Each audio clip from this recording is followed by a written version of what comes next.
வேறு எதுக்கும் இல்லை சார், பசங்களோட ஸ்கூல் ஃபீஸ் கட்ட தான். ஏன்னா இந்த வாட்டி கட்டலைன்னா அப்படியே இந்த ஏரியா ஸ்கிப் ஆயிரும் சார்.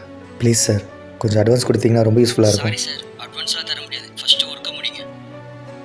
அப்பா செல்லம் இதோ பாத்தீங்களா, நாங்க புக்ஸ் எல்லாம் வாங்கிட்டோம். வந்துட்டீங்களா? அப்பா நான் நாளையில இருந்து ஸ்கூல் போறேன். அப்படியா? எப்படி? அம்மா ஏற்கனவே ஸ்கூல் ஃபீஸ் கட்டிட்டாங்க. கட்டிட்டாங்களா?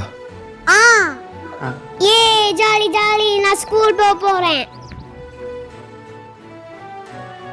வளையலைங்க செல்லம், உள்ள ஃபுட் ப்ரிப்பேர்டாக இருக்குது. வரும்னு கூட்டிகிட்டு நீங்கள் போய் சாப்பிடுங்க, நான் பேசிட்டு வந்துடுறேன்.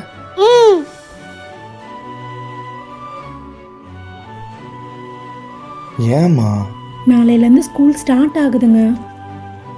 இந்த வாட்டி கட்டலைன்னா அப்படியே இந்த வருஷம் ஸ்கிப் ஆகிடுங்க. சே, குழந்தைங்களுக்கு ஃபீஸ் கூட கட்ட முடியல என்னால். விடுங்க, வளையல் தானே, பொறுமையாக மீட்டுக்கலாம். எதுவாக இருந்தாலும் இது எல்லாமே நான் தானே பண்ணியிருக்கணும். அது என்னங்க நான் நீன்ட்டு நம்மன்னு சொல்லுங்க. இங்கே பாருங்க, லைஃப்பில் எந்த பிரச்சனையாக இருந்தாலும் நம்ம 2 பேரும் சேர்ந்து ஃபேஸ் பண்ணுவோம். நாம் நீ நாம் வாழவே